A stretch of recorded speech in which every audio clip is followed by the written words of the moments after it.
ସେ ହେଉଛି ପରମ ଶକ୍ତିମୟୀ, ପରମ ଜ୍ଞାନମୟୀ, ତତ୍ତ୍ୱମୟୀ, ସିଦ୍ଧି ବୁଦ୍ଧି ଜ୍ଞାନ ପ୍ରଦାୟିନୀ, ଶୋକହାରିଣୀ, ଦୁଃଖନାଶିନୀ, ଆର୍ତ୍ତନାଶିନୀ, କ୍ଷମା ପ୍ରଦାୟିନୀ, ବିଜୟ ପ୍ରଦାୟିନୀ, ସ୍ୱାହା ସ୍ୱଧାମୟୀ, ଜୟ ଆରୋଗ୍ୟ ବିଜୟ, ରୂପ ଯଶ ଧର୍ମ ଅର୍ଥ କାମ ମୋକ୍ଷ ଭକ୍ତି ମୁକ୍ତି ପ୍ରଦାୟିନୀ, ଜଗତର ଜନନୀ ମା ଘଟଗାଁ ତାରିଣୀ।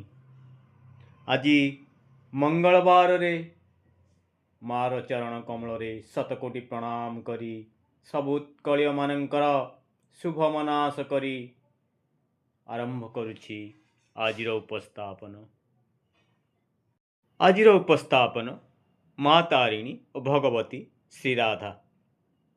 ନିରାକାର ଭଗବାନ ଯେତେବେଳେ ସାକାର ହେବାକୁ ଇଚ୍ଛା କଲେ, ସାଙ୍ଗେ ସାଙ୍ଗେ ସେ ନିରଦକାନ୍ତି କୁମାର ମୂର୍ତ୍ତି ହୋଇଥିଲେ।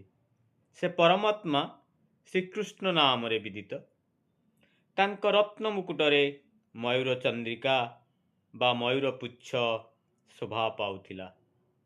ନାନା ପ୍ରକାର ସ୍ୱର୍ଣ୍ଣ ଅଳଙ୍କାରରେ ବିଭୂଷିତ ହୋଇ ନିରଦକାନ୍ତି ରୂପରେ ସେ ବିରାଜମାନ କରୁଥିଲେ। କୋଟି କୋଟି ସୂର୍ଯ୍ୟ ତେଜ ତାଙ୍କ ଚିନ୍ମୟ ଶରୀରରୁ ବିକୀର୍ଣ୍ଣ ହେଉଥିଲା। ସେହି ପରମାତ୍ମା ଶ୍ରୀକୃଷ୍ଣ ଇଚ୍ଛା କରିବା ସଙ୍ଗେ ସଙ୍ଗେ ତାଙ୍କ ବାମ ଅଙ୍ଗରୁ ଚିନ୍ମୟୀ ଅତି ସୁନ୍ଦରୀ ଏକ ଦେବୀଙ୍କର ଆବିର୍ଭାବ ହେଲା। ସେ ଚିରଦିନ କିଶୋର ଅବସ୍ଥାରେ ରହିଲେ। ତାଙ୍କ ନାମ ହେଉଛି ଶ୍ରୀରାଧା। ତାଙ୍କ ଶରୀର ତପ୍ତ କାଞ୍ଚନ ଭଳି ଦୀପ୍ତିମନ୍ତ ଅତି ସୁନ୍ଦର। କୋଟି କୋଟି ପୂର୍ଣ୍ଣଚନ୍ଦ୍ର ତେଜ ପରି ତାଙ୍କ ଶରୀରରୁ ତେଜ ଉଦ୍ଭାସିତ ହେଉଥିଲା। ତାଙ୍କ ସୌନ୍ଦର୍ଯ୍ୟର କଳନା ନାହିଁ, ତାହା ହେଉଛି ବର୍ଣ୍ଣନାତୀତ।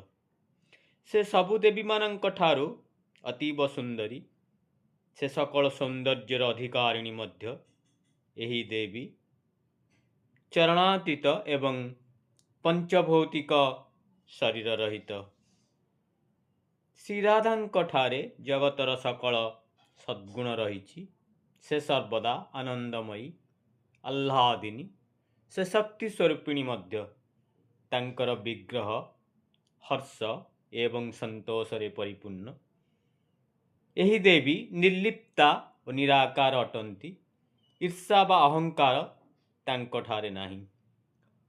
ପରମାତ୍ମା ଶ୍ରୀକୃଷ୍ଣଙ୍କର ରାସମଣ୍ଡଳରେ ତାଙ୍କର ଆବିର୍ଭାବ ହୁଏ।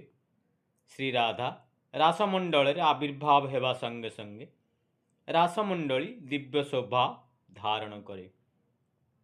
ଶ୍ରୀରାଧା ଗୋପୀବେଶରେ ନିରନ୍ତର ବିରାଜମାନ ଥାନ୍ତି।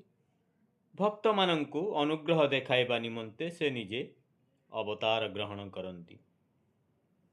ଯାହା ବିଧିବିଧାନ ଅଛି ସେହି ଅନୁସାରେ ତାଙ୍କୁ ଧ୍ୟାନ କଲେ, ଜପ କଲେ, ତପ କଲେ, ଧାରଣ କଲେ ତାଙ୍କ ରହସ୍ୟ ହୃଦୟଙ୍ଗମ କରିହୁଏ। ଦେବତା ଓ ମୁନି ଋଷିମାନେ ତାଙ୍କର ଦର୍ଶନ ପାଇପାରନ୍ତି ନାହିଁ। ଏହି ଦେବୀ ସଦାସର୍ବଦା ଶ୍ରୀକୃଷ୍ଣଙ୍କ ନିକଟରେ ରହନ୍ତି। ଏହି ଦେବୀ ହେଉଛନ୍ତି ମୂଳ ପ୍ରକୃତି।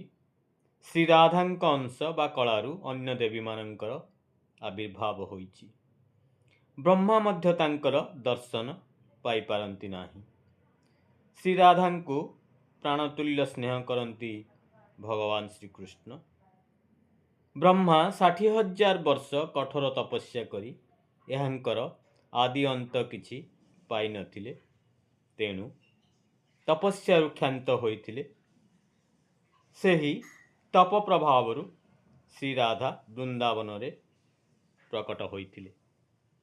ମା ତାରିଣୀଙ୍କ ଠାରେ ଶ୍ରୀରାଧାଙ୍କର ନିଗୁଢ଼ ସତ୍ତା ବା ଅଂଶ ଥିବାରୁ ଯେଉଁମାନେ ନିର୍ବିକାର ଓ ପରମ ଧାମରେ ଭଗବାନଙ୍କର ଚରଣାମୃତ ପାନ କରି ରହିବା ପାଇଁ ଆକାଙ୍କ୍ଷିତ, ସେମାନେ ମଧ୍ୟ ଆସି ମାଙ୍କ ଚରଣ ତଳେ ତାଙ୍କରି କୃପା